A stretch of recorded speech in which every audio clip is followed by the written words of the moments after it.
Here are 10 global trends we think every smart person should know.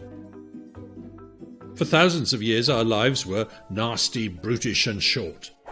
More recently, rulers started to become more accountable and equality before the law improved.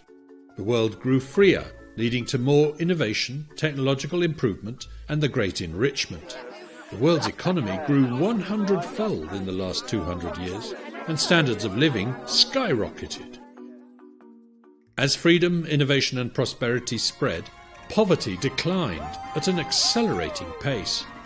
Over the last 25 years, 137,000 people have been lifted out of extreme poverty every day. Think about that. Yet most people still wrongly believe that poverty is increasing. The population increased in tandem with our growing prosperity, rising from 1 billion in 1800 to 7.8 billion today.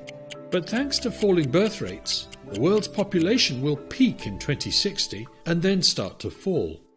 In 2100, there may be as many people in the world as there are today.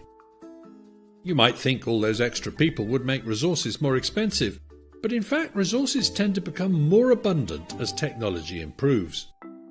Today, we no longer light our homes with candles made from whale fat. Instead, we use electricity. Getting enough food was a daily struggle for our ancestors. But today, thanks primarily to more scientific farming methods, most of the world has a food surplus. Now we have the opposite problem. We eat too much. But that's a better problem to have, right? Higher agricultural productivity means we can return more land to nature.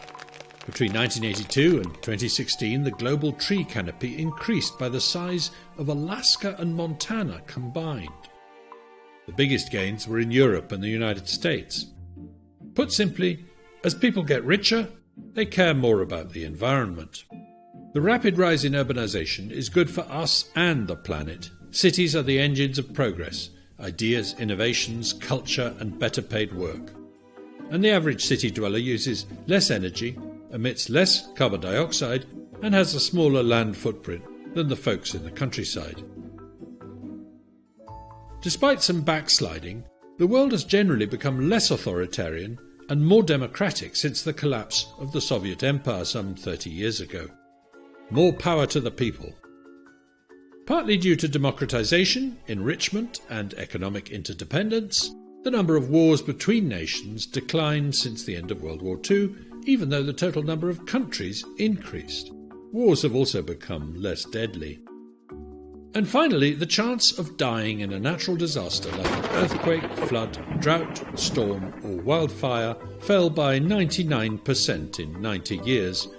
With greater wealth and advanced technology, we can plan better and build safer.